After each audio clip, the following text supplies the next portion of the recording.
Alexa, why does Agenda 2030 discourage private property ownership? From AmazingDiscoveries.org. A key feature of this action plan that causes concern is the agenda's restriction and regulation of private property, believing humans are not good stewards of the earth and that private land ownership is a principal method of accumulating wealth that leads to social inequality. Alexa, why is population control an important aspect of Agenda 2030? From UNFPA.org. Continued rapid population growth presents challenges for achieving Agenda 2030 for sustainable development, particularly in sub-Saharan Africa where countries must provide healthcare services, education and eventually employment opportunities for the growing numbers of children and young people.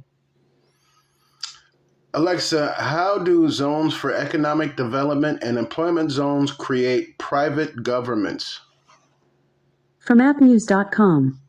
The zones would permit companies with large areas of land to form governments carrying the same authority as counties, including the ability to impose taxes, form school districts and courts, and provide government services. Alexa, why are zones for economic development and employment zones controversial?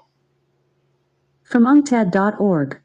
Since many first-generation zones often pursued an investment attraction strategy centered on low wages and lax employment conditions, zones have been criticized for enabling the violation of worker rights across a range of dimensions. Alexa, will NGOs replace governments in Agenda 2030? From clgf.org.uk.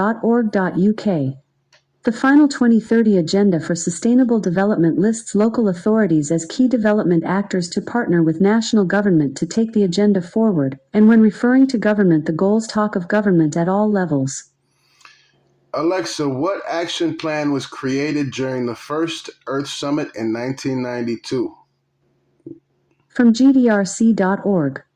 In 1992, at the Earth Summit in Rio de Janeiro, world leaders adopted Agenda 21, the Global Action Plan for Sustainability, which calls on all countries of the world to undertake a comprehensive process of planning and action to attain sustainability. Alexa, what Goldman Sachs executive created the term BRICS? From financialcareers.com. The term was coined by then Goldman senior partners Robert Rubin and Stephen Friedman in the 1990s, and ex-Goldmanites have since brought it to Morgan Stanley. Alexa, when was the first BRICS Nations Summit held? From mapsofindia.com. The first summit was held on June 16, 2009 in Yekaterinburg, Russia.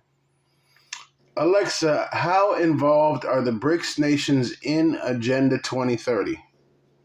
From sovereignaustralian.org. They are included in a UN resolution called the 2030 Agenda, or what is colloquially known as Agenda 2030. There you have it.